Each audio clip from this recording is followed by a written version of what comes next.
Hi, Mystery Recap here. Today, I'm going to explain an episode called A Small Town from the drama fantasy series The Twilight Zone. Spoilers ahead.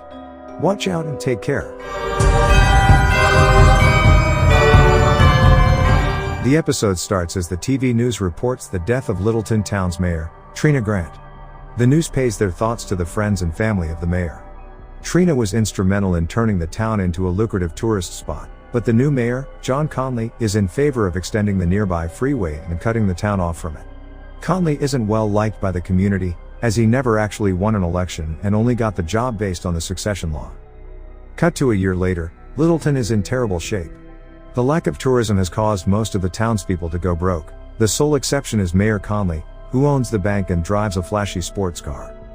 Trina's widowed husband, Jason Grant, now lives in a church's attic, working as the church's handyman. A teenager named Emilio brings supplies to Jason and shows Jason his drawings of the town's mayor. As they talk, Emilio asks Jason the reason for him living in the attic. It turns out that Jason never fully recovered from his wife's death, and now prefers to spend most of his time in the church attic rather than his own home, citing Trina's suggestion to be closer to God. Later that day, Jason gets permission from the church's pastor, Nichelle, to clean out the attic. While cleaning out the back corner, he finds a large model of the town and props it up on two stands. He turns a key on its side, and lights within all the model buildings flicker on and off. He is fascinated by its precise details, but becomes unnerved when he looks into the church's window and sees a small figure with his resemblance inside. He shrugs it off, and sprays some water on the church to clean the dust off. It suddenly starts raining outside. The following morning, Jason has breakfast at the Busy Bee Diner. He talks with Anna, the diner waitress, and Emilio's mom. Then, he hears two men talking about yesterday's rain. They find it weird that it only lasted for a few seconds and hit only one block of the town. He then hears Anna telling Emilio they will be painting the diner tomorrow, so Jason heads back to the church and uses Pastor Nichelle's peach nail polish to paint the model diner. The next morning, the town wakes up to a new peach paint job on the diner. Nobody knows who did it, which upsets Anna at first, but she eventually warms up to it, since it cheers the town up. As Jason quietly takes pride in his Robin Hood-like deed, he sees an old woman trip in a pothole. He rushes to her aid.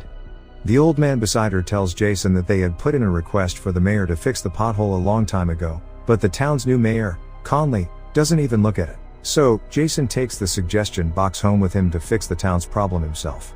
Jason goes through each suggestion and fixes many things around the model town. For every pothole and tree stump he fixes, it immediately fixes itself in real life. He even tests the model's power by putting a chicken bone on the model street. A life-size chicken bone appears on the real street, which feeds a barking dog.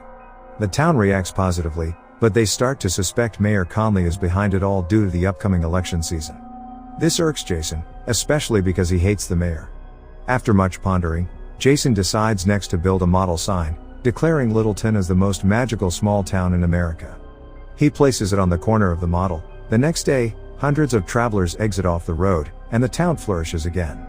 Jason attends Pastor Nichelle's morning service, where she talks about the mystery helper, who has been dubbed El Ayudante. As a prideful Jason plays with his gold wedding ring, a churchgoer loudly theorizes the helper is Conley. Conley, who is at the service, does not deny it, but accepts the townspeople's gratitude regardless. A furious Jason plots revenge on Conley, so he drops a pebble on a model car. The next morning, the town wakes up to find a meteor has totaled Conley's sports car. He furiously demands any information, then sees Emilio laughing. He grabs his notebook and sees he has drawn his smashed car. Conley verbally attacks him, causing an angry Anna to defend her son. Conley regains his composure and speaks charismatically to the rest of the town. A rousing speech ends with him calling himself El Ayudante, drawing applause from the crowd and an angry stare from Jason. Later that night, Jason places a tarantula in the model town around the same time Conley is taking a leisurely stroll through town. A huge building-sized tarantula creeps down the street and petrifies Conley. As a satisfied Jason takes the spider off the model, the giant version gets pulled up into the sky. A visibly shaken Conley looks around but finds nothing. Emilio paints a large multicolored spider on the wall the next morning. A paranoid Conley sees it while walking down the street, and demands answers from Emilio. Anna steps in once more, and angrily tells Conley to talk it up with her if he has a problem with her son. Pastor Nichelle checks in on Jason one night. They discuss the town's recent turnarounds and Jason insists Conley isn't the mystery helper. Nichelle corrects him, and says anyone is capable of good change, even the most stubborn ones.